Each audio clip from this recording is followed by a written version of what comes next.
because I was inspired by the civil rights movement. I love the idea of young people working to make their communities better and working to make America better. But I've been too young to participate. And so I looked around for jobs like that, and there were a group of churches out on the far south side of Chicago that were trying to deal with steel plants that had closed.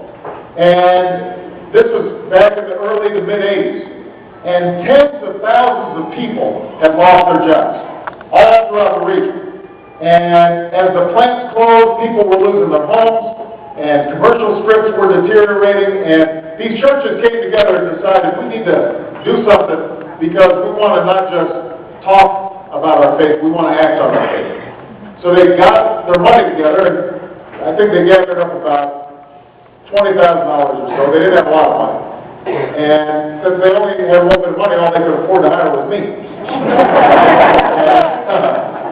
And I still remember they paid me $12,000 a year plus car expenses.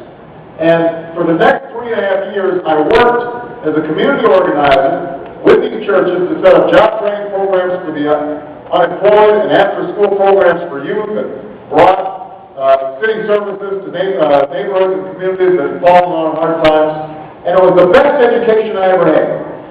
And the reason is because it taught me that ordinary people, they can do extraordinary things when they're working together. When people are brought together and they're given a chance to influence what's happening in their neighborhoods, when our democracy is working the way it's supposed to, good things happen.